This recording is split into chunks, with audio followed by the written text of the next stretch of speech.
Okay, so let's look at this essay on local food.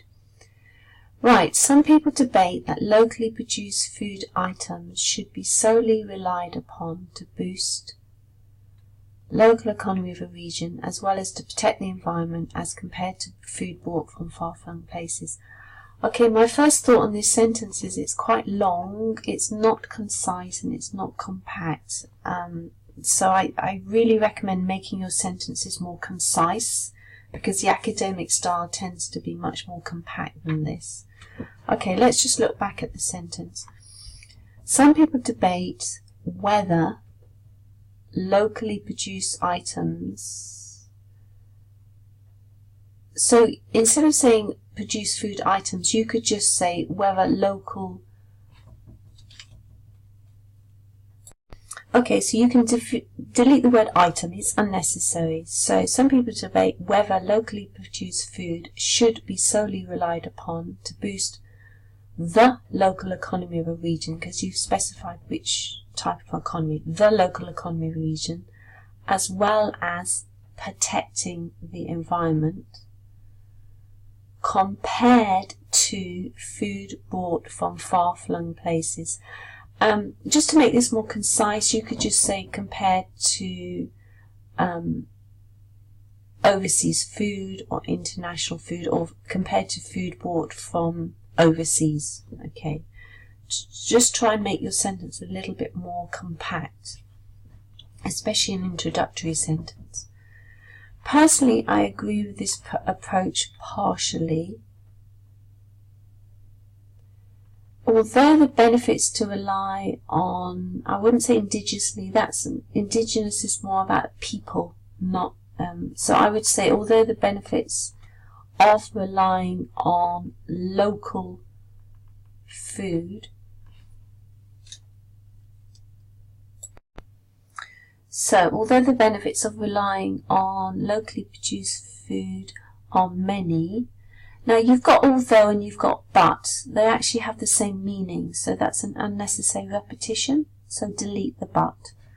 So although the benefits of relying on locally produced food are many, viable options to fulfill the needs of masses can be limited by this approach. Okay? Okay, now in an introduction, what you need is a very clear thesis statement. So I would do something like this. This essay will argue that although there are benefits to locally produced food, some countries will need to import food in order to feed their population.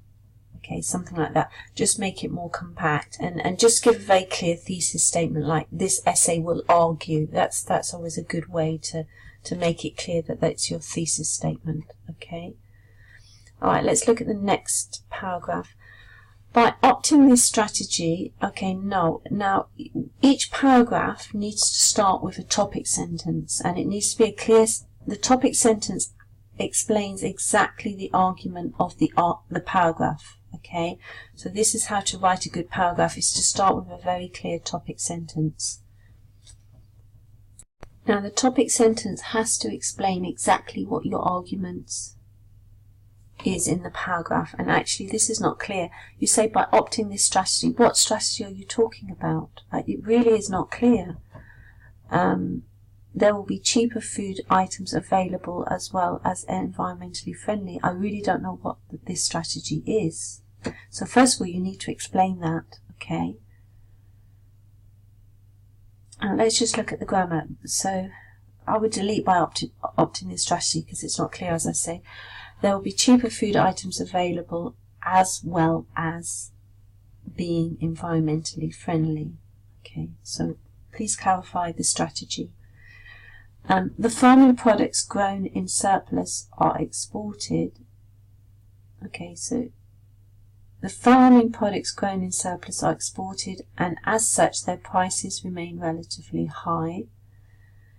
Take mango farming in Pakistan. The country is, so this country is the single largest producer of mango fruit, yet the prices are high as most of the yield is exported, and in addition most of the forest land is converted to agricultural units to accommodate high demands.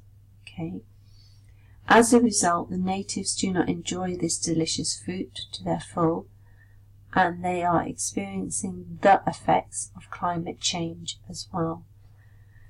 Okay, I don't find this paragraph particularly clear. I needed a much clearer topic sentence to tell me what you're going to be arguing. What is the main argument here in relation to the essay title? I just find this paragraph quite contradictory, because you're saying, first of all, you're talking about the positives. By opting for this strategy, whatever that strategy is, there will be cheaper food available, that's positive, as well as being environmentally friendly. So you're mentioning two positives in your topic sentence. But then you give me a negative example. Take mango farming in Pakistan, the country.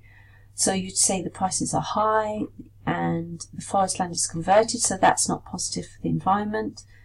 And natives don't enjoy this fruit, so that's a negative. So you're just presenting me with negatives here, and yet your topic sentence, which is your first sentence, is talking about positives. So I find this paragraph quite confusing and contradictory. To write a good paragraph, you have to give a topic sentence which helps me to predict what you're going to talk about in the whole paragraph. And it actually should contain the main idea of the actual paragraph. So here, for example, you could have said for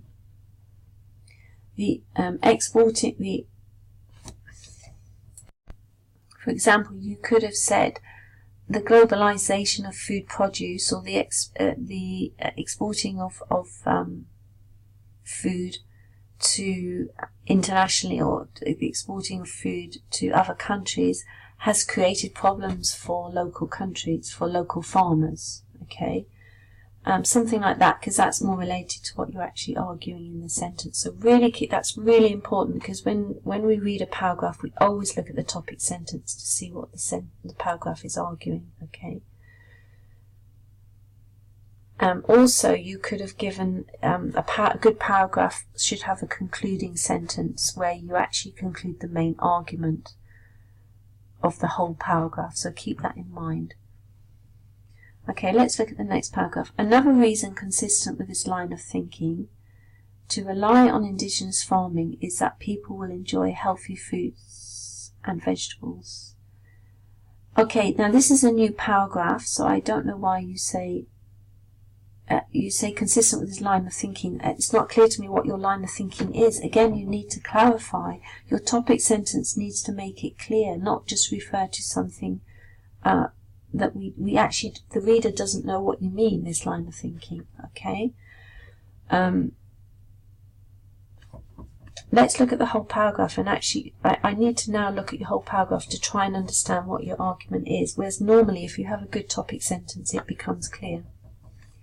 People throughout the world have become accustomed to eating fruit, so fruit is uncountable, to eating fruit and vegetables, which are treated by a cold storage process, as the shelf life of fresh products is merely hours. Okay. There was a documentary broadcast on the Discovery Channel, which focused on the nutritional value of storage fruits and vegetables. It concluded, backed with ample scientific research, that the efficiency of these products was severely affected by cold storage. Thus, foods that travel, delete the S, through cold storage processing are not, you put food, so we need R, but if you just say food, then that would be fine. It's a question of subject-verb agreement. So thus food, no S, that travels through cold storage processing is not good for the health. Okay, so now I can see what your main argument is you're talking about the health factors of long-distance food. And that's a good argument, but I needed to see that in your topic sentence. So your topic sentence for this paragraph could have been, a further reason for the advantages of using locally produced food is that people will enjoy healthy fruit and vegetables. then I understand what the paragraph is about. Okay. Good. Right, let's move on. Some regions of the world are very population dense, and these states rely heavily on others to meet the needs of their people. Okay. For example, China has a huge population and it depends a lot. Okay, a lot is quite an informal word. You need to keep your style academic. So have a look at the academic word list which universities publish, and it will show you the kind of language you need to use in an IELTS essay or in a university style essay. So China has a huge population, and it depends. So you could say it has a high dependency on imports of food items to feed its population. Okay, so because that just sounds more formal and more academic. The option to depend only on native farmers will result in famine for China. Okay. Hence, indigenous production in this case, I don't like the word indigenous, replace it with local, so hence locally produced food in this case is not a viable, and I wouldn't say sane, you could say not a viable and practical solution.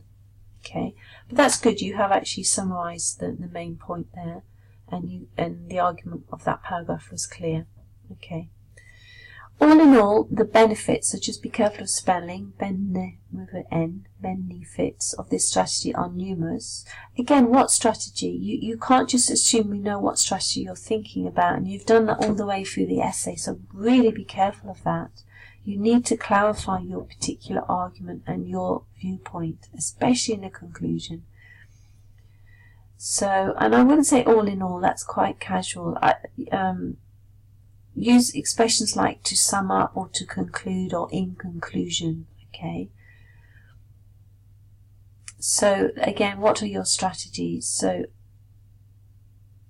I think you mean using locally produced food, so you have to say that. So to conclude, the benefits of locally produced food are numerous, and these include tackling climate change as well as the availability of nutritious foods.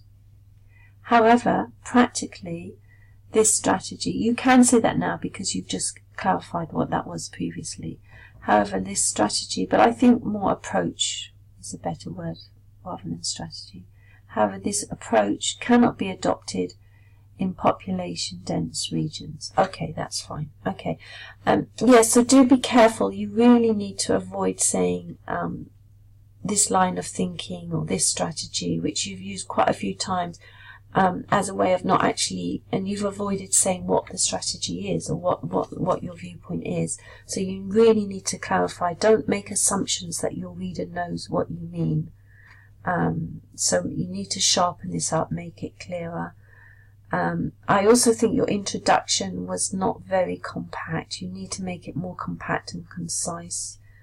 And normally a thesis statement would be with, like, this essay will argue, that kind of phrase, okay, to make it very clear what the main argument of your whole essay is.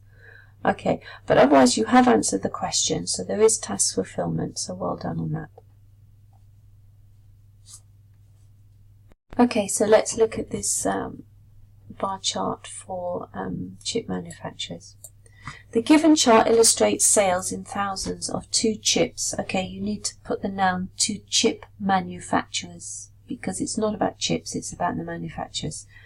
So in thousands of 2 chip manufacturers throughout the year of 2017 in France. Yes, good, you've introduced the chart.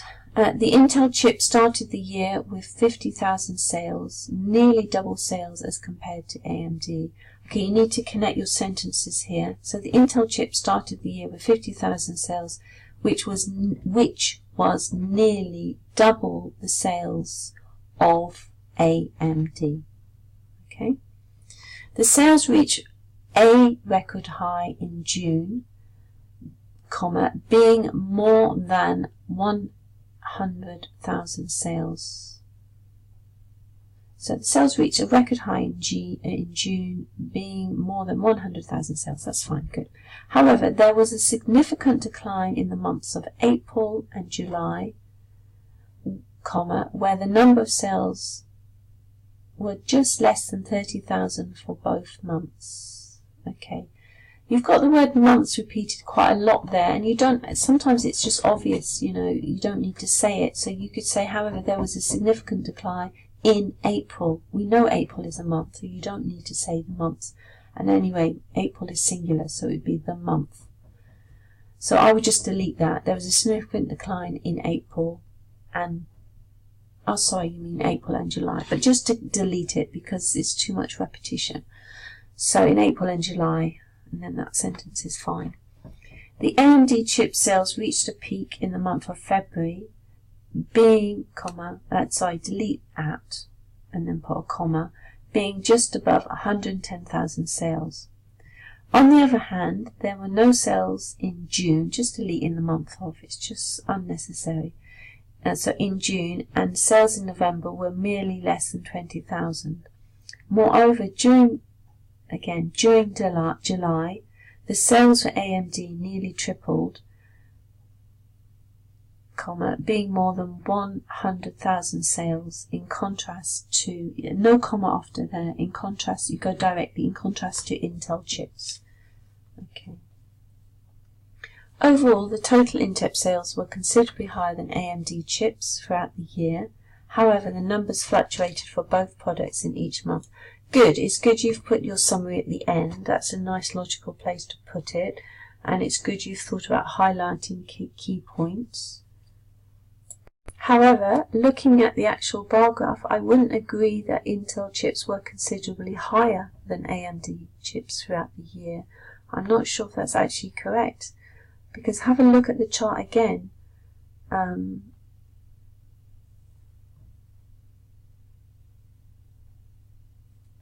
It's not, I wouldn't say considerably higher. At certain times they were, okay? But well done, you have actually summarized this bar chart and you have highlighted some key features and the structure is good on this, so well done.